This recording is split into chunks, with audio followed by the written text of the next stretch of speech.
Oke, Sobat Semanggi University. Jadi pada kali ini ya, seperti biasa kita akan membahas buku Rahasia Menjadi Versi Terbaik Diri ini ya. Oke, nah, jadi di pembahasan kali ini saya Fahri bersama koordinator Medan Iqbal. Bapak Iqbal. Nah, jadi di sini kalau kita masuk bab di mana resep atasi masalah. Ya. Nah, berdasarkan buku yang saya baca ini Bapak, ada 4 poin penting nih saya bacanya. Pertama itu sikapi masalah secara positif. Nah, kalau dari judul besarnya ini, menurut Bapak itu gimana ya? Sikapi masalah secara positif. Sesuai dengan yang sebelumnya kita bahas sebenarnya bersama teman-teman yang lain. Nah, kan di sini bukunya yang pertama yang itu kita baca mengambil risiko ya benar Bapak. Nah, maksudnya itu sikapi masalah secara positif itu anggap bahwa masalah itu adalah sebagian dari keberkahan dari Allah Subhanahu wa Ta'ala. Nah, jadi kalau kita tidak menghadapi masalah, kita tidak akan belajar bagaimana kedepannya menghadapi masalah yang selanjutnya. Jadi anggap bahwa masalah itu adalah pembelajaran yang membuat kita bisa lebih baik lagi. Berarti garis besarnya bahwasanya masalah ini nggak selamanya memperburuk ya Bapak. Nah, ya, Dia bisa menjadi untuk memperbaiki diri atau improvement ke depannya. nah, betul. Karena masalah itu memang kita hidup di dunia ini berdekatan dengan masalah. Ya. Kita jalan kaki pun bermasalah untuk jatuh. Pokoknya anggaplah masalah itu bagian dari kita. Jadi masalah itu dalam seri kehidupan ya Bapak. Ya pasti semua ada masalah. Dalam hal terkecil itu pasti bakalan ada masalahnya. Betul sekali. Nah, tadi kita udah mensikapi Pak secara positif bahwasanya masalah itu nggak selamanya itu dari masalah itu bisa jadi update untuk kita lah. Nah, kemudian Bapak di poin nomor 2, emosi dapat mempengaruhi pikiran. Nah, Pasti emosi itu bisa mempengaruhi pikiran kita. Apalagi kalau kita tidak bisa mengontrol emosi, apapun pasti bakalan tidak baik lah ke depannya. Jadi saya tidak jabarkan banyak untuk emosi itu karena setiap orang masing-masing punya emosi. Saya itu sebenarnya dulu itu saya sangat emosian, tapi semenjak beberapa terjadi masalah saya pakai secara emosi, pakai secara ini akhirnya juga tidak bagus. Jadi benar yang kita sebut itu emosi itu bisa mempengaruhi pikiran, ya betul. Jadi kita harus belajar mengatur emosi. Emosi kita bisa emosi wajar lah emosi. Tapi kita harus kontrol bagaimana cara emosi itu bisa menjadi kekuatan atau motivasi lagi untuk kita. Nah itu. Jadi poin nomor 2 ini kita nggak boleh kalah sama emosi kita. Kenapa? Emosi itu bisa mengendalikan pikiran kita. Secara garis besar berarti karena emosi kita bisa salah jadinya Bapak. Makanya jangan sampai kita dikendalikan oleh emosi. Kemudian di poin nomor 3 Bapak. Nah di sini ubah emosi jadi energi positif. Iya. Saya biasanya kalau emosi itu saya menjim. Bapak juga dikeluarkan. Karena biasanya banyak lah permasalahan emosi kayak apalagi kita sudah rumah tangga, sudah punya anak, misalnya kita juga bekerja sebagai alhamdulillah sudah bisa jadi koordinator di tempat yang mau ini, pasti juga ada emosi kayak ini seperti ini. Nah, cara meluangkan kehidupannya itu bisa dengan olahraga gym. Jadi kalau saya gym itu saya agak beban yang memang berat biar ini sekolah pro. Selain dari gym ada juga yang lain kayak misalnya apa. Tergantung dari orang yang masing-masing. Kalau saya punya gym olahraga, jadi saya bawakan ke olahraga. Kalau saya misalnya emosi tidak bisa melakukan, saya beremosi. Kita harus membuangnya itu di tempat yang bisa terjadi. Dari mana gitu ya Pak? Ya betul. Ada juga contoh apa namanya? Saya nonton video waktu itu, mungkin bapak dia nonton jadi seorang supir, ada bus di belakang, dia bawa mobil, terus dia hampir tabrak apa namanya? Tabrakan. Tabrak apa di belakang mobil itu, tapi tidak kena. Cuman orangnya emosi marah. Ya kan emosi, terus sebenarnya ditanya sama musik kenapa Tidak mau. tidak lawan, dan segala macam. Terus dia bilang emosi itu seperti sampah, Iya. harus dibuang.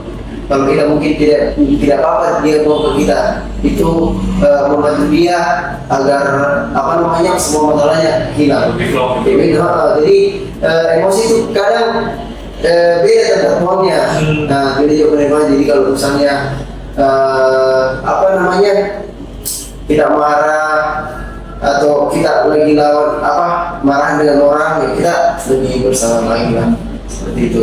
Kalau dari Bang Fahri apa ini kalau emosi? Nah, kalau poin yang saya dapat dari Bapak, jadi kalau kita emosi, misalnya kayak cerita tadi ya, ketika ada orang emosi kita jangan balas emosi lagi, makin parah jadi Bapak. Jadi kita terima aja dulu emosi mereka, terima, kita dengarkan. Kemudian setelah mereka tenang, biasanya mereka tuh udah plong, udah lega. Ya kalau udah lega kan orangnya balik kalem lagi ya Bapak. Nah, ketika emosinya banyak nih, kita harus membuangnya juga nih. Cuma disalurkan seperti tadi ada yang olahraga, mungkin ada yang suka jalan keluar, lain sebagainya. Tapi kalau saya sih Pak, pernah lagi Pak, saya bisa nge-gym juga, lagi progres. Jadi setelah dikeluarkan semua emosinya dari situ ya, kita jadi plong. Iya pasti. Nah, kemudian Bapak, ada poin pertama nih. Manfaatkan kekuatan imajinasi. Nah, imajinasi yang kreatif ternyata memiliki kekuatan besar yang dapat digunakan untuk membantu mencapai suatu keinginan. Iya betul. Namun tidak lupa imajinasi tersebut juga memerlukan tindakan dan kerja keras. Iya. Kalau poin 4 nih, menurut Pak gimana Bu?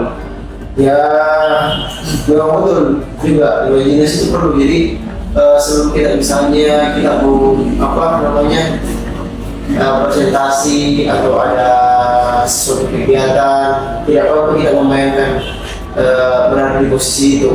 Misalnya saya bayangkan saya presentasi dengan bahasa yang sederhana, gak perlu dimengerti oleh orang. Terus saya juga bayangkan audiensnya senyum. Terus saya juga bayangkan hal yang terjadi kayak misalnya kalau misalnya mati lampu atau misalnya proyektornya mati. Nah, otomatis kan itu semua masalah. Nah, di situ juga terkumpul lah elemen yang dari poin pertama, kedua, dan ketiga itu. Jadi misalnya kita bayangkan kalau mati lampu, mungkin kita bisa pakai opsi ini, mungkin kita bahas yang ini selagi di maintenance, kita bahas ini. Jadi tetap apa namanya acara itu berlanjut dengan baik, sama kayak pembahasan kita yang sebelumnya. Manajemen risiko. Nah, itu kayak itu sama tadi itu imajinasi kita membayangkan. Jadi imajinasi itu memang perlu untuk kita sebelum kita melakukan hal, kita bilang oh nanti di sini seperti ini, walaupun memang tidak 100% mendekati, tapi kita ceritanya mengupayakan biar sampai seperti itu. Tidak apa-apa lah 50% 60% dari planning kita, yang penting bisa capai dan bisa memaksimalkan bila ada risiko tersebut. Itu sih kalau dari saya. Nah, berarti poin yang saya tangkap nih dari Bapak, kita tuh harus imajinasikan. Misal kita mau presentasi, bayangkan dulu presentasi itu bagian gimana. Apakah bakal jalan mulus, atau mungkin ada kendala atau masalah lainnya.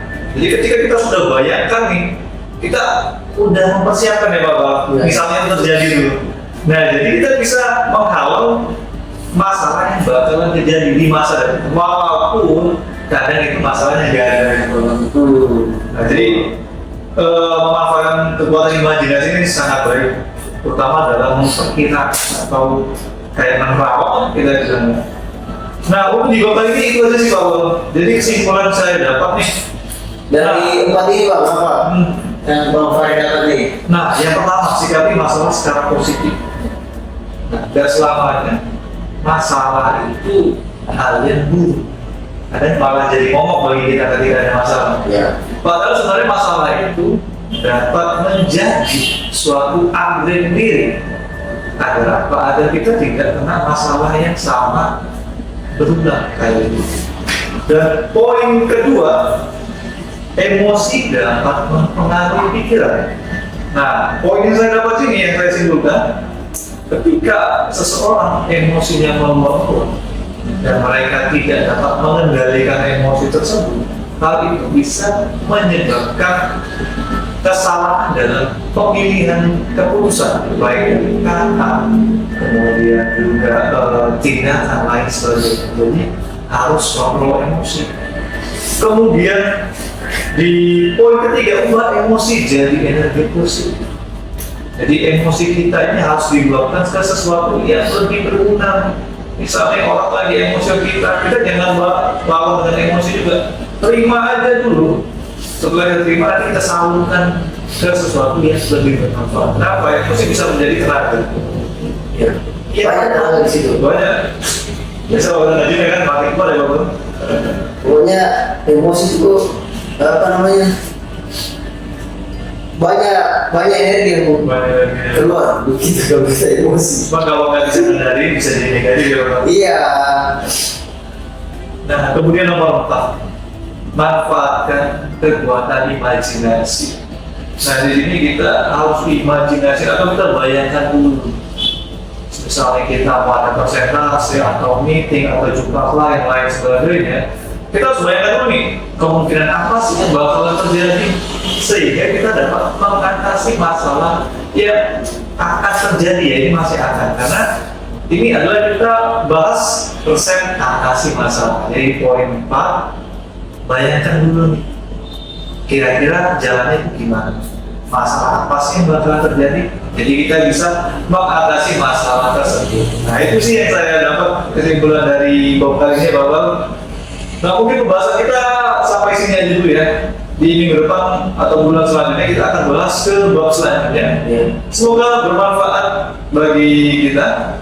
Saya Fahri dan Pak Aibel. Siap tutup. Oke. Selagi semangat pagi.